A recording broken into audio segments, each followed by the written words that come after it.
Like a Hellcat.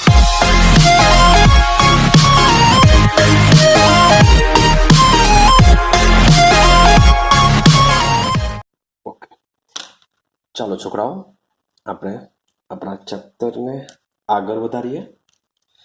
આજે આપણે ભણવાના છે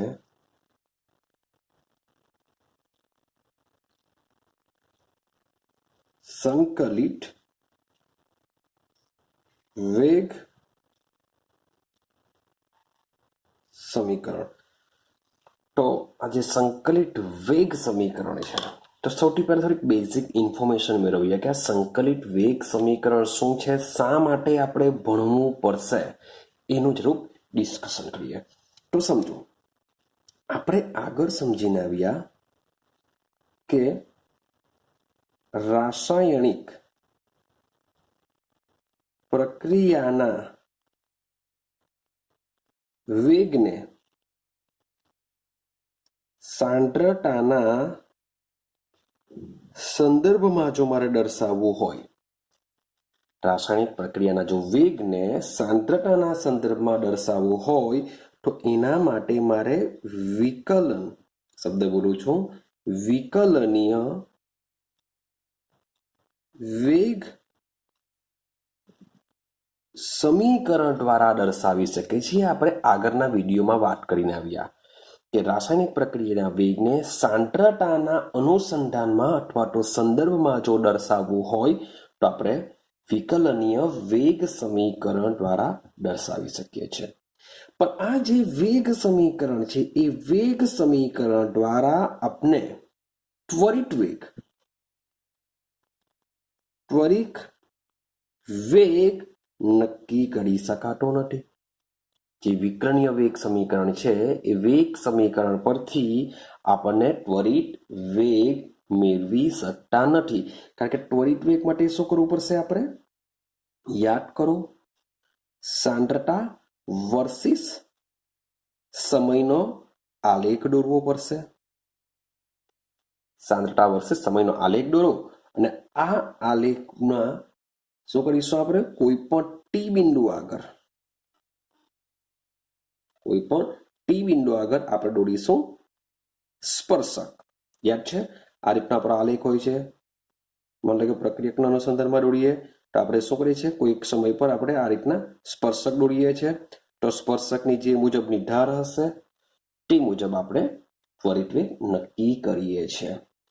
પરંતુ વિકલન વેગ સમીકરણ દ્વારા આપણે ત્વરિત વેગ નક્કી કરી શકાતા નથી. મુશ્કેલી આપણને અનુભવાશે.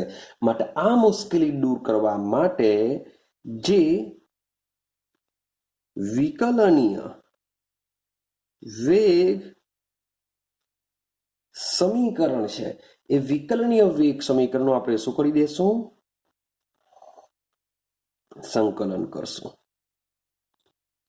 વિકલનીય વેગ સમીકરણ શું કરશું? સંકલન કરશું.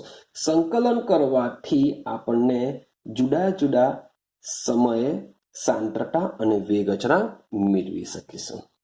ક્લિયર છે? મીન્સ કે પ્રયોગ દ્વારા જે મને જુદી જુદા સમયે સાંદ્રતા મળતી હોય છે એનો ઉપયોગ કરીને આપણે વેગ અચળાંક કે શોધી શકીએ છીએ.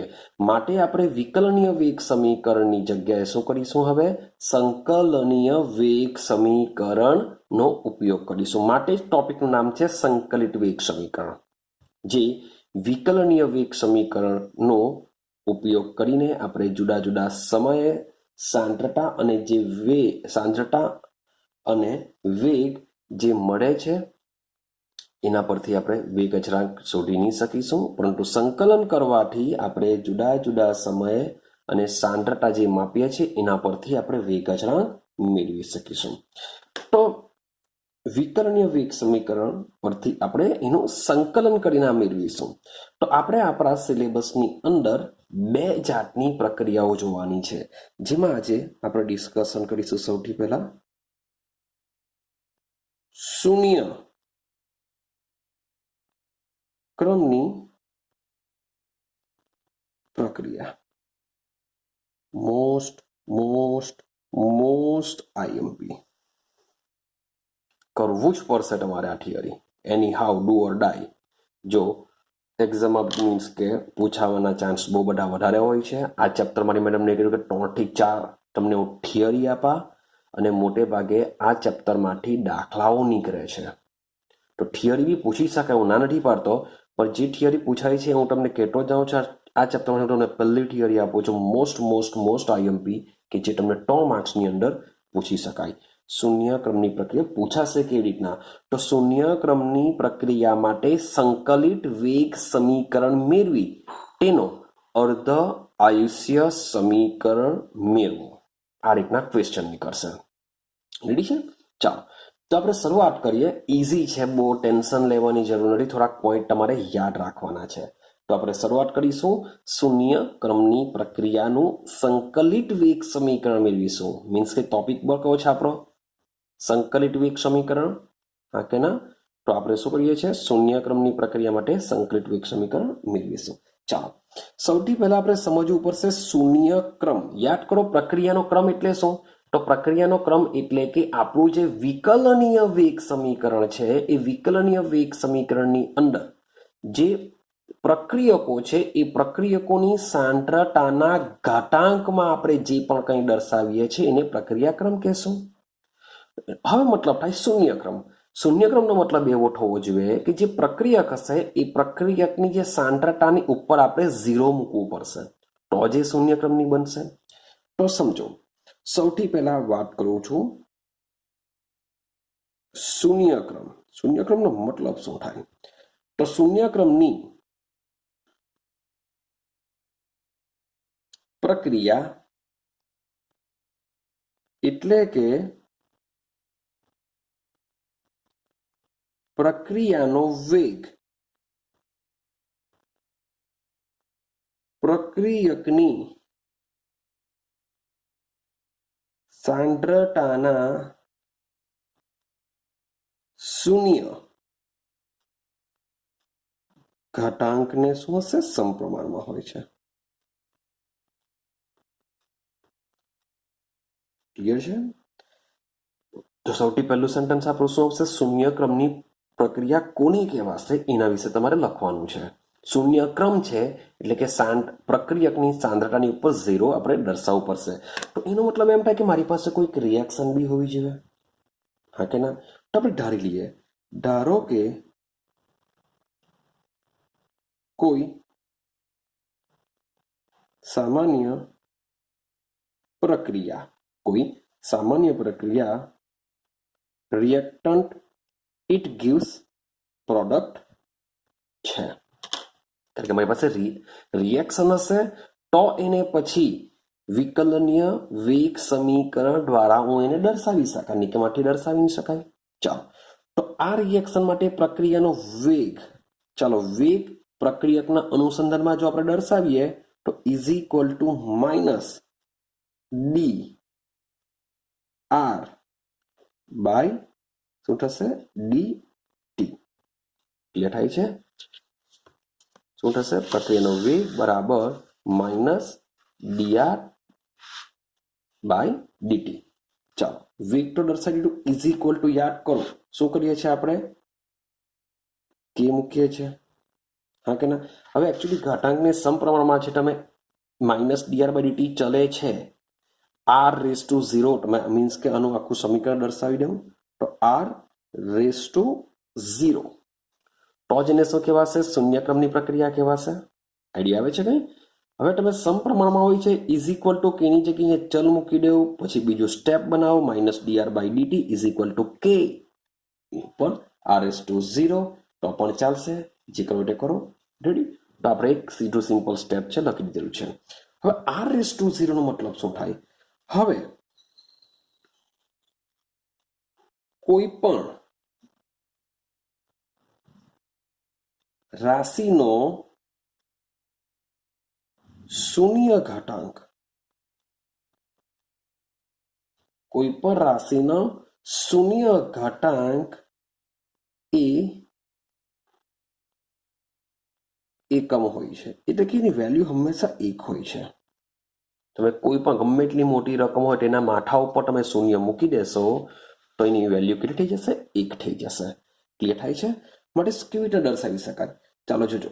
માટે વેગ is equal to minus dr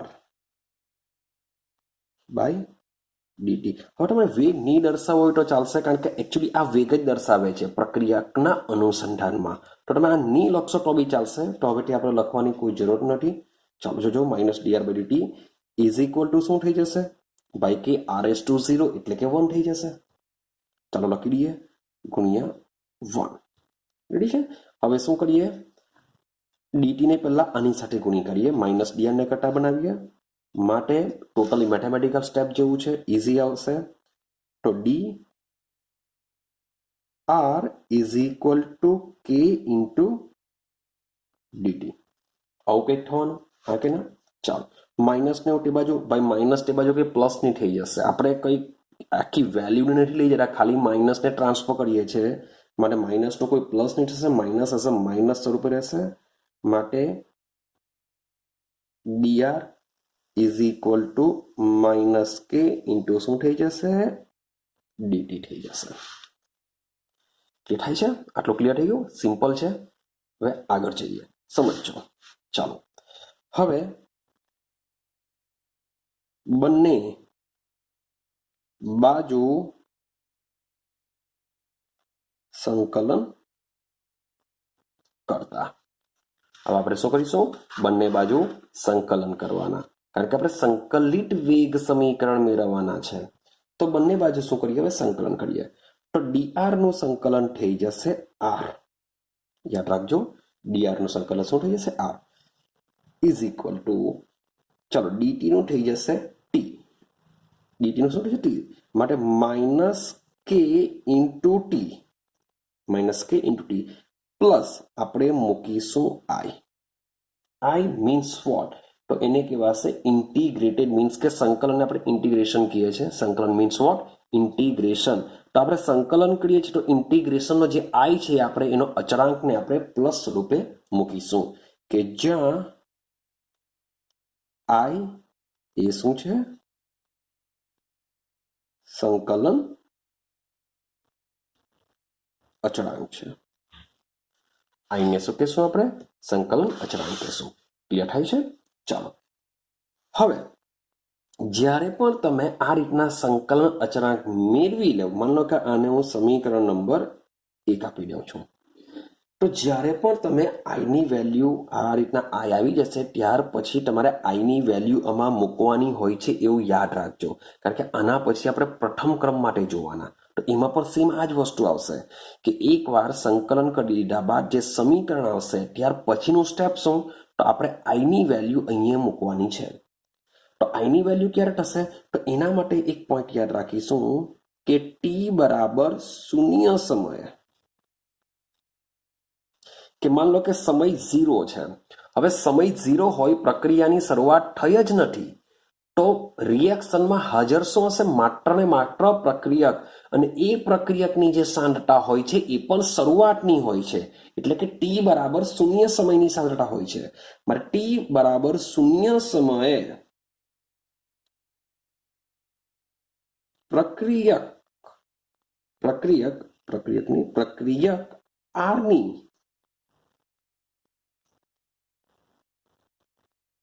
પ્રારંભિક સાંદ્રતા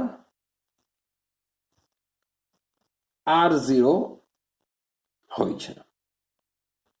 t બરાબર 0 સમયે પ્રક્રિયક r ની પ્રારંભિક, એટલે કે t બરાબર 0 સમય છે એટલે કે એકદમ જ શરૂઆતની સાંદ્રતા હશે ને એ શરૂઆતની સાંદ્રતાને દર્શાવવા માટે હું R0 શબ્દ વાપરા.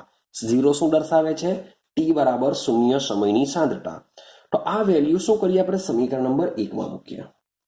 આ મૂલ્યો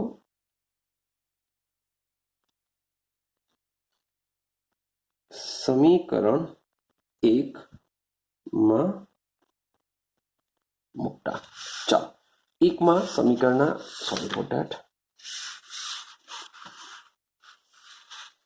એક મિનિટ. ચાલો, તો આ મૂલ્યો શું કરીશું? આપણે સમીકરણમાં 1 માં મૂકી દઈએ. તો t બરાબર 0 મૂકી દેશું. ચલો મૂકી દઈએ. અને r ની જગ્યાએ શું મૂકી દેશું? R0 મૂકી દઈએ. તો r ની જગ્યાએ બની જશે R0 is equal to minus કે ગુણ્યા ટી બરાબર મૂકી દેશું 0 પ્લસ આઈ. તો આની સાથે આ ગુણાશે એટલે 0 થઈ જશે. માટે આઈ ની વેલ્યુ કેટલું થશે? માટે આઈ ઇઝ ઇક્વલ ટુ બની જશે R0. તો હવે આ જે આઈ ની વેલ્યુ જે મેં મળેલી છે એ આઈ ની વેલ્યુ શું કરી દેશું? સમીકરણ 1 માં મૂકી દઈએ. આની જગ્યાએ આઈ ની જગ્યાએ. તો આઈ ની કિંમત સમીકરણ 1 માં મૂકતા. ચાલો, તો આઈ ની વેલ્યુ શું કરીએ? સમીકરણ 1 માં મૂકીએ. શું થશે જરાક જોઈએ. તો R is equal to minus K into T plus R0 અને સમીકરણ નંબર 2 આપી દઈએ. ચલો, આટલે સુધીનું કોઈ ક્લિયર? મીન્સ કે એકદમ ઇઝી છે. હવે આ સમીકરણને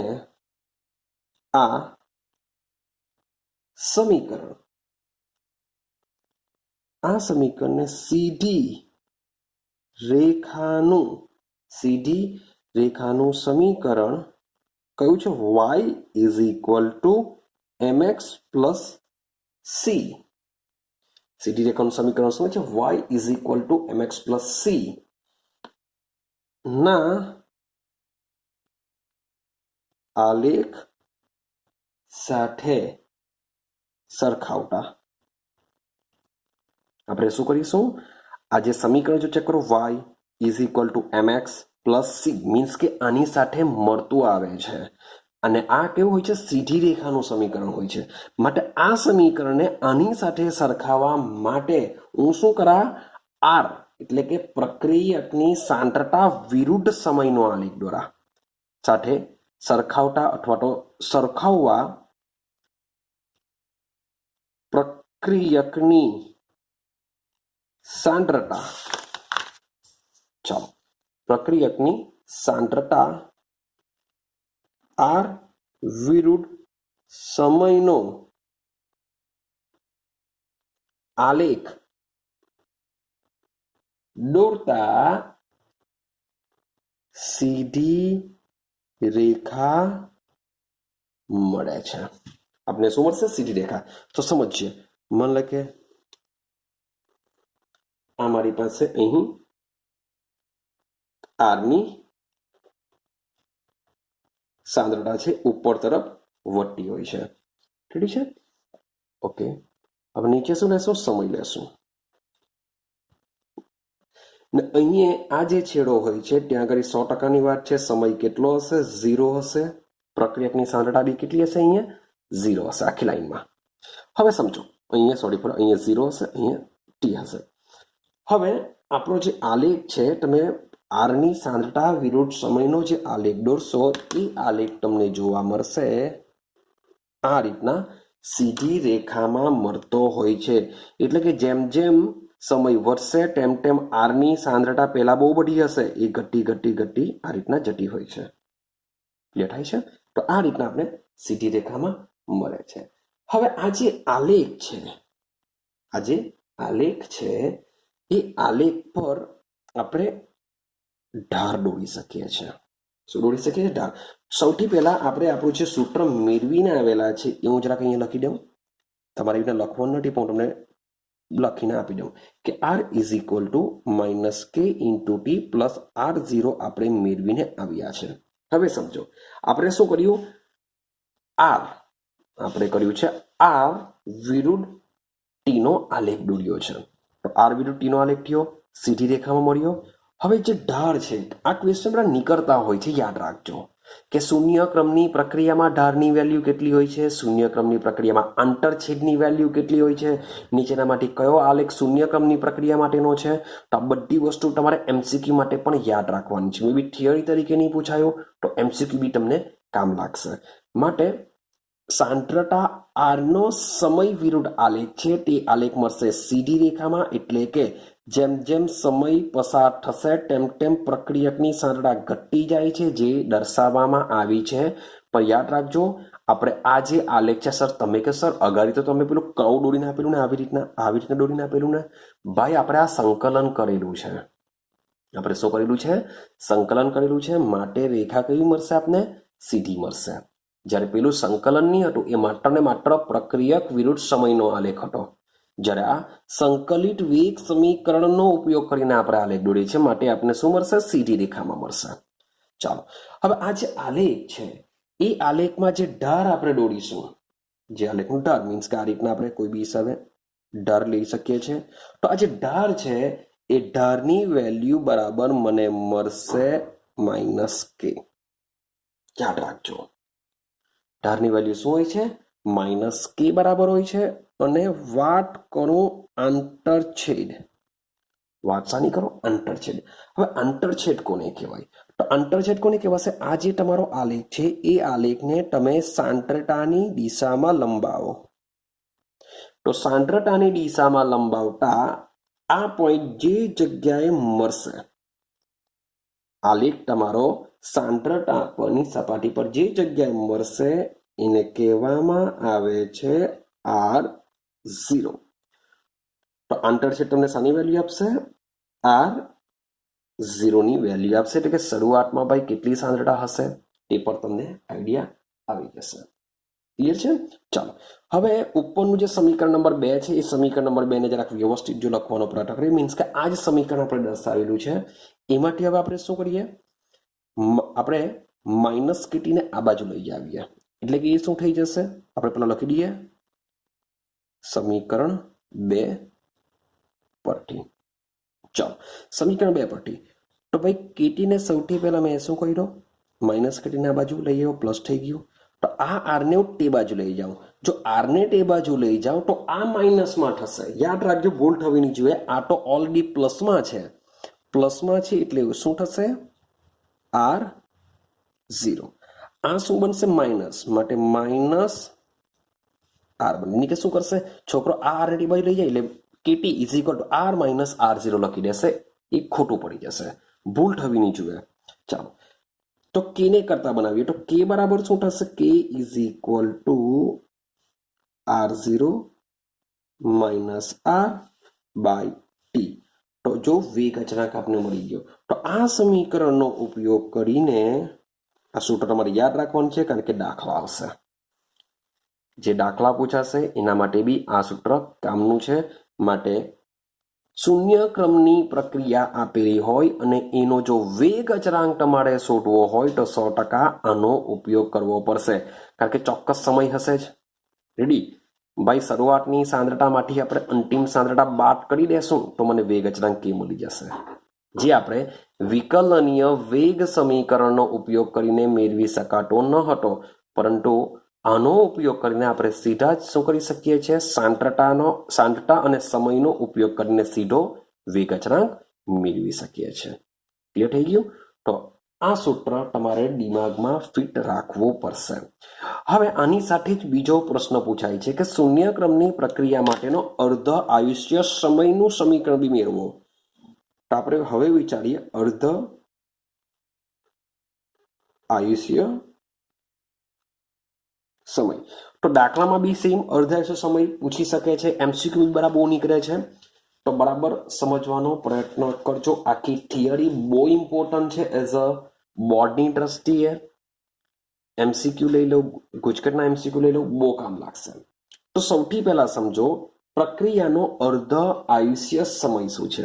જે શબ્દ છે અર્ધ આયુષ્ય, એટલે કે અડધું આયુષ્ય થવા માટેનો જરૂરી સમય આપણે એવી રીતના બી બોલી શકીએ છીએ. અડધું આયુષ્ય સમય એટલે કે ટી. આપણે આ ચેપ્ટરમાં જે બી કંઈ વાત કરીએ છીએ એ સાંદ્રતા અને સમય માટે કરીએ છીએ. શાના માટે કરીએ છીએ? સાંદ્રતા અને સમય માટે. તો ભાઈ સમય તો છે જ, તો અડધું આયુષ્ય કોણ થશે? એટલે કે સાંદ્રતાની આયુષ્ય અડધું થશે. તો અર્ધ આયુષ્ય સમયનો મતલબ એવો થાય કે જ્યારે શબ્દ છે જ્યારે પ્રક્રિયકની શરૂઆતની અથવા તો પ્રારંભિક લઈ શકો તમે. જ્યારે પ્રક્રિયકની શરૂઆતની અથવા તો પ્રારંભિક સાંદ્રતા ઘટીને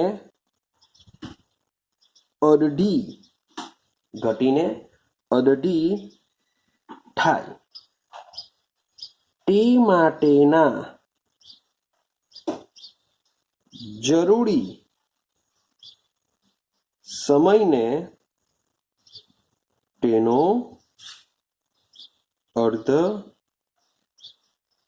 આયુષ્ય સમય કહે છે, જેને T1/2 વડે દર્શાવવામાં આવે છે. અથવા એવું બી બોલી શકો કે જે સમયે પ્રક્રિયકની પ્રારંભિક સાંદ્રતા ઘટીને અડધી થાય છે તે સમયને તેનો અર્ધ આયુષ્ય સમય કહેવાય છે. મીન્સ કે શોર્ટ એન્ડ સિમ્પલ માની લો કે મેં શરૂઆતમાં પ્રક્રિયક લીધો 100 મોલ પ્રતિ લિટર. સાધારણ એકમ શું છે? મોલ પ્રતિ લિટર. તો શરૂઆતમાં મેં શું કર્યું? 100 મોલ પ્રતિ લિટર લીધેલો છે પ્રક્રિયક. હવે સમય પસાર થતો ગયો, રિએક્શન થતી ગઈ. હવે પ્રક્રિયકની સાંદ્રતા બની ગઈ 50 મોલ પ્રતિ લિટર, એટલે કે સાંદ્રતા અડધી થઈ ગઈ. તો આ અડધી જે સમયે થશે તે સમયને પ્રક્રિયાનો શું કહેવાય છે? અર્ધ આયુષ્ય સમય. શોર્ટ એન્ડ સિમ્પલ કે મૂળ પ્રક્રિયકની જે સાંદ્રતા હોય એ સાંદ્રતા અડધી થવા માટેના સમયને તેનો અર્ધ આયુષ્ય સમય કહેવાય છે, જેને આપણે T1/2 તરીકે દર્શાવીએ છીએ. ક્લિયર છે? આ કોના અર્ધ આયુષ્ય સમયની વાત ચાલે છે? શૂન્ય ક્રમની પ્રક્રિયાના. તો શૂન્ય ક્રમની પ્રક્રિયાના સંકલિત વેગ સમીકરણ શું છે? તો K = R0 - R/T છે. હવે આ સમીકરણમાં આપણે થોડોક ચેન્જ લાવીએ.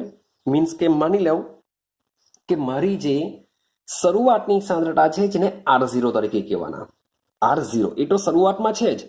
હવે શું થવાનું છે કે રિએક્શન થવાથી એની સાંદ્રતા ઘટતી જશે, એટલે કે એ R બનશે.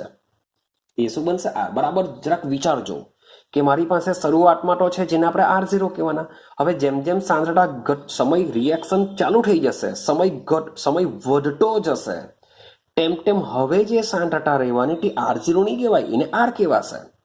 તો આ જે R ની વેલ્યુ છે, ચાલો એક અહીંયા માની લો કે આ એક આખો આ રીતના રિએક્શન થાય છે. અહીંયા T = 0 છે. તો આ સમયે અહીંયા જે પ્રક્રિયક હશે એ પ્રક્રિયકની સાંદ્રતા શું હશે? R0 હશે.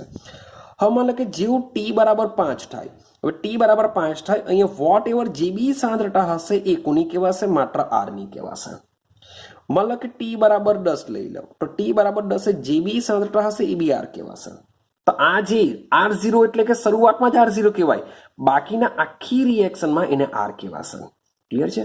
તો આપણે શું કરીએ છીએ કે માની લો કે રિએક્શન છે, આ એક રિએક્શન થાય છે, રિએક્શન 1 કલાકમાં કમ્પ્લીટ થાય છે એવું સમજીએ. ને અહીંયા જે પ્રક્રિયક છે એ 100 મોલ પ્રતિ લિટર સાંદ્રતા ધરાવે છે એવું સમજીએ. ચાલીએ માની લો કે આ જગ્યાએ 50 મોલ પ્રતિ લિટર એની સાંદ્રતા થાય છે. તો આ R0 છે, જે 100 છે એને તો આપણે R0 કહેવાના. આજે અહીંયા 50 થાય છે, એ 50 ને શું કહેવાના? આપણે R કહેવાના. માટે R ની જે વેલ્યુ આવશે એ અડધી થવા માટે, કોના કરતા અડધી? શરૂઆત કરતા અડધી થઈ માટે લખીશું આપણે 1/2 R0. R = 1/2 R0 થશે. ખબર પડે છે કે આ જે R છે એ R હવે કેટલો થઈ ગયો? અહીંયા તો પહેલાની સાંદ્રતા કરતા અડધો થઈ ગયો, માટે 1/2 R0 લઈ લઈએ એટલે R ની વેલ્યુ બની જશે. ને આ જ્યારે આપણે R = 1/2 R0 મૂકીએ છીએ ત્યારે T બરાબર શું લખી શકીશું? T1/2 લખી શકીશું, એટલે કે અર્ધ આયુષ્ય સમય લખી શકીએ. તો આ બંને વેલ્યુ ઉપર મૂકી જોઈએ શું થશે? K = R0 as it is જેમ છે તેમ -1/2 R0 by T. લસા લઈ લઈએ એટલે કે 2R0 - R0 by 2. આ જે by 2 છે ને આપણે શું કરી દઈએ? નીચે લઈ જઈએ. સોરી ફોર T 1/2 આવશે. રેડી છે? ચાલો, તો આમાં બે કામ કરીએ. એક તો મારે અર્ધ આયુષ્ય સમય શોધવાનો છે, એટલે કે T1/2 ને કરતા બનાવી દઉં. તો T1/2 ઉપર.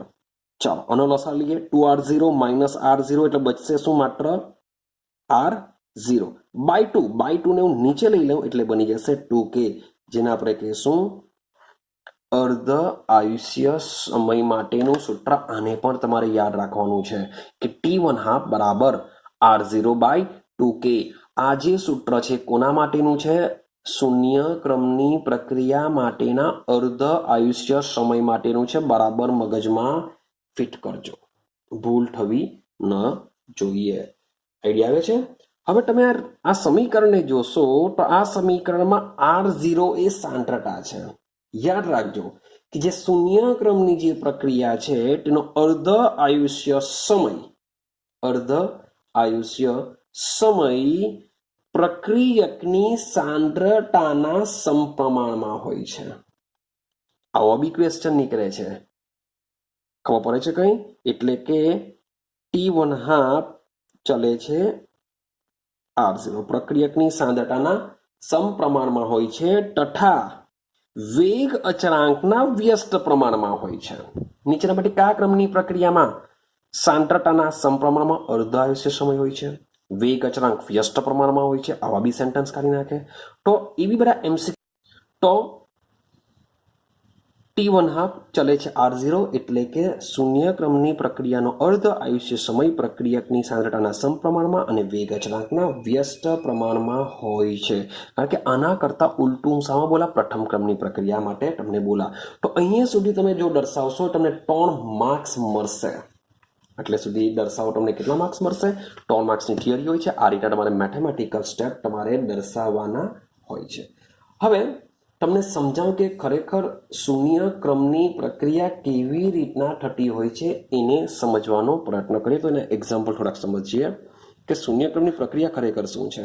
એકચ્યુઅલી મોટે ભાગે જે બોર્ડમાં પૂછાય છે એ આટલે સુધીનું પૂછાય છે કે શૂન્ય ક્રમની પ્રક્રિયા માટે સંકલિત વેગ સમીકરણ મેળવી તેનો અર્ધ આયુષ્ય સમય મેળવો. તો આ રીતે તમને 3 માર્ક્સ મળી જશે. પણ હવે તમને અહીંયા થોડુંક સમજાવવાનો પ્રયત્ન કરું કે શૂન્ય ક્રમની પ્રક્રિયા ખરેખર શું છે. ચાલો, માન લો કે મારી પાસે મેટલ છે, મારી પાસે શું છે? ધાતુ છે. મારી પાસે ધાતુ છે. ચાલો, હવે આ જે ધાતુ છે એ ધાતુની સપાટી ઉપર આ એવી ધાતુ છે કે જે શું કરશે? વાયુનું શોષણ કરી શકે છે. શું કરી શકે છે? વાયુનું શોષણ કરી શકે છે. એવું આપણે સમજીએ. ચાલો, હવે માની લે કે હું વાયુ તરીકે લઈ લઉં છું એમોનિયા. વાયુ તરીકે શું લઈ લઉં છું? એમોનિયા લઈ લઉં છું. અને આ જે ધાતુ છે હું લઈ લઉં છું પ્લેટિનમ. તો પ્લેટિનમની સપાટી ઉપર હું એમોનિયમ વાયુનું અધિશોષણ કરાવું છું અથવા શોષણ કરાવું છું. તો શરૂઆતમાં શું થશે કે એમોનિયા મીન્સ કે આવતો જશે અને આની સપાટી ઉપર બેસતો જશે. હજુ બી આવશે, બેસતો જશે. હવે તમે એમોનિયાનું દબાણ વધારો. જો એમોનિયાનું દબાણ વધારશો તો આ ધાતુની સપાટી ઉપર એમોનિયા વાયુનો આવવાનો વેગ એકદમ વધી જશે. હવે એકદમ ઊંચું દબાણ લઈ લો. માની લો કે ચાલો વધારો છે, આખી સપાટી આવીને ફૂલ થઈ ગઈ. એની આખી ટોટલ જેટલી બી સપાટી હતી એ ફૂલ થઈ ગઈ. હવે તમે એને ઊંચું દબાણ આપો, હજુ પણ વધારે દબાણ આપો. હવે એની આખી સપાટી શું થઈ ગયેલી છે? ટોટલી અધિશોષણ પામી ગયેલી છે. કોની? પ્લેટિનમની. જેટલા એમોનિયા. હવે જે બાકીનું તમે ભલે વધારે ઊંચું દબાણ આપો, ઊંચું દબાણ આપવા છતાં પણ જે એમોનિયા છે એ એમોનિયા પ્લેટિનમની સપાટી પર અધિશોષણ પામવાનો નથી. કેમ? કારણ કે પ્લેટિનમની સપાટી બધી ફૂલ થઈ ગયેલી છે ઓલરેડી એમોનિયાથી. હવે તમે ગમે તેટલું ઊંચું દબાણ આપો તેમ છતાં પણ એમોનિયાનું અધિશોષણ પ્લેટિનમની સપાટી ઉપર થવાનું નથી. હવે ઊંચું દબાણનો મતલબ શું થાય કે એમોનિયાની આપણે સાંદ્રતા શું કરી? વધારી. એનો મતલબ એમ જ થાય કારણ કે વાયુ છે. મેં તમને અગાડી બી વાત કરી છે કે જે પણ વાયુ હશે એ વાયુનું દબાણ તેની સાંદ્રતા બરાબર હોય છે. રેડી છે? તો એમોનિયાનું ઊંચું દબાણનો મતલબ શું થાય કે એમોનિયાની સાંદ્રતા વધારી. તો એમોનિયાની સાંદ્રતા વધારવાથી પણ પ્લેટિનમની સપાટી ઉપર તેનું અધિશોષણ થતું નથી. ક્લિયર? એટલે એમોનિયાની સાંદ્રતામાં ગમે તેટલો ફેરફાર કરવામાં આવે તેમ છતાં રિએક્શન થવાની નથી. એટલે કે એવું કહી શકાય કે જે પ્રક્રિયાનો જે વેગ છે એ એમોનિયાની સાંદ્રતામાં ફેરફાર કરવાથી પણ વધતો કે ઘટતો નથી. વધતો કે ઘટતો નથી એટલે કે સ્થિર બની જશે.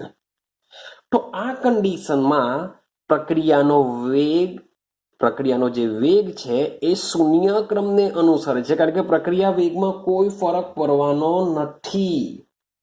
પ્રક્રિયા એવું સમજો કે સ્ટોપ થઈ ગયેલી બરાબર હશે. પ્રક્રિયા વેગમાં કોઈ ફરક પણ એટલે મીન્સ કે ગમે તેટલી તમે સાંદ્રતા આપો તેમ છતાં પ્રક્રિયાના વેગમાં કોઈ ફેરફાર થવા નથી. પ્રક્રિયાનો વેગ અચળ બનશે. માટે આ કન્ડિશનમાં આપણે શું લખી શકીએ કે વેગ ઇઝ ઇક્વલ ટુ કે, ચાલો ભાઈ, એમોનિયાની સાંદ્રતા ઉપર 0. આ ક્યારે લખી શકીએ કે એકવાર મીન્સ કે સંપૂર્ણ અધિશોષણ બની ગયા બાદ જ, મીન્સ કે હવે જ્યારે એમોનિયાની સાંદ્રતામાં વધારો કરવામાં આવે તેમ છતાં પણ પ્રક્રિયાનો વેગ અચળ રહેશે. પણ શરૂઆતની વાત કરું, શરૂઆતમાં એકચ્યુઅલી એ પ્રથમ ક્રમની પ્રક્રિયા કહેવાશે. જ્યારે મીન્સ કે અધિશોષણ થાય છે ત્યારે જો તમે વેગ વધારો તો ત્યારે જો સાંદ્રતા વધારો તો પ્રક્રિયાનો વેગ વધશે. એટલે કે પ્રથમ ક્રમની પ્રક્રિયાને અનુસરે. પણ એકવાર જ્યારે ધાતુની સપાટી સંપૂર્ણ ફૂલ થઈ જશે પછી તમે એમોનિયાની સાંદ્રતા જો વધારો તો પ્રક્રિયા વેગ પર એનો કોઈ અસર થવાનો નથી. ત્યારે આ કન્ડિશનમાં એ રિએક્શન કઈ બની જશે? શૂન્ય ક્રમની બની જશે. ક્લિયર થાય છે? શૂન્ય ક્રમ ક્યારે બને? તે જ રીતના માન લો કે મારી પાસે આ ગોળની સપાટી છે. હવે આ જ ગોળની સપાટી ઉપર તમે HI નું વિઘટન કરો. શું કરો છો? HI નું ઉષ્મીય વિઘટન કરો છો. તે પણ કોને અનુસરે છે? શૂન્ય ક્રમને અનુસરે છે. તો આ રીતના શૂન્ય ક્રમની પ્રક્રિયા હોય છે. શૂન્ય ક્રમ એટલે કે એવું નથી કે કોઈ પ્રક્રિયક જ નહીં હોય ને પ્રક્રિયા થયા કરે. ભાઈ, પ્રક્રિયક તો હોવાનો જ, તો જ રિએક્શન થાય. બાકી શૂન્ય ક્રમ એટલે કે કોઈ હોવો જ નહીં જોઈએ તો એ તો વસ્તુ પોસિબલ નથી. તો પ્રક્રિયક તો હશે જ. ને આજ મેં તમને એક્ઝામ્પલ આપ્યું. શરૂઆતમાં તો એકચ્યુઅલી પ્રથમ ક્રમની પ્રક્રિયાને જ અનુસરે અને પછી એકવાર મીન્સ કે ધાતુની સપાટી ટોટલી વાયુથી અધિશોષણ પામી જાય પછી એ શું કરે છે? પછી એ શૂન્ય ક્રમની પ્રક્રિયાને અનુસરે છે. પછી જે શૂન્ય ક્રમ બનશે. બાકી શરૂઆતમાં તો શું હોય છે? એ પ્રથમ ક્રમ હોય છે. તો આ રીતના શૂન્ય ક્રમ વિશેનો કન્સેપ્ટ છે. થિયરી બહુ ઇમ્પોર્ટન્ટ છે. તમે બોર્ડની દ્રષ્ટિએ તમે જોશો તો ખૂબ જ ઇમ્પોર્ટન્ટ છે. એના MCQ પણ ઇમ્પોર્ટન્ટ છે. સાથે સાથે પેલા બે સૂત્ર મેં કીધા. બે સૂત્ર એટલે કયા? K બરાબર R0 માઇનસ R/T. આ સૂત્ર બી વેગ અચળાંક માટે યાદ રાખવાનું છે, કારણ કે દાખલામાં કામ લાગશે. અને આ વસ્તુ T1 બરાબર R0/2K આ પણ તમને કામ લાગશે. માન લો કે તમને ખાલી K ની વેલ્યુ આપી દેશે અને પ્રારંભિક સાંદ્રતા આપી દેશે અને અર્ધ આયુષ્ય સમય પૂછી કાઢે. હવે K ની કિંમત પરથી તમને આઈડિયા, એની એકમ પરથી આઈડિયા આવી જવી જોઈએ કે કયું સૂત્ર વાપરવાનું છે, કારણ કે આના પછીની જે થિયરી છે એ પ્રથમ ક્રમ માટેની છે. તો પ્રથમ ક્રમનું અર્ધ આયુષ્ય સૂત્ર વાપરવું કે ભાઈ શૂન્ય ક્રમનું વાપરવું એ તમને મેં આગળના વિડીયોમાં વાત કરેલી છે કે Kનો એકમ ચેક કરો. Kનો એકમ કયો છે? કારણ કે Kના એકમ પરથી પણ પ્રક્રિયાનો ક્રમ ડિસાઇડ કરી શકાય છે. ક્લિયર છે? સાંદ્રતા છેદમાં સાંદ્રતા ⁴ ગુણ્યા છેદમાં સમય. તો આ સૂત્રનો ઉપયોગ કરીને તમે કયા ક્રમની રિએક્શન છે એ પણ ડિસાઇડ કરી શકો છો. તો બહુ મજાનું, બહુ ઇમ્પોર્ટન્ટ આજનો વિડીયો છે. બસ આજના વિડીયોમાં હું ખાલી આટલી જ વાત કરું છું. શૂન્ય ક્રમ. જે નેક્સ્ટ વિડીયો આવશે એમાં વાત કરીશું પ્રથમ ક્રમની પ્રક્રિયા. જે લાસ્ટ યરના બોર્ડના એક્ઝામમાં મીન્સ કે આ થિયરી પ્રથમ ક્રમની પ્રક્રિયા 3 માર્ક્સની અંદર આ ચેપ્ટરમાંથી નીકળેલી છે. તો એનો મતલબ એમ થાય કે આ વર્ષે જો રિપીટેશન નહીં કરે તો શૂન્ય ક્રમ અથવા તો દાખલા પૂછાવાના ચાન્સ વધારે હોય છે. ક્લિયર થાય છે? તો મળીશું આપણે નેક્સ્ટ વિડીયોની અંદર પ્રથમ ક્રમને લઈને.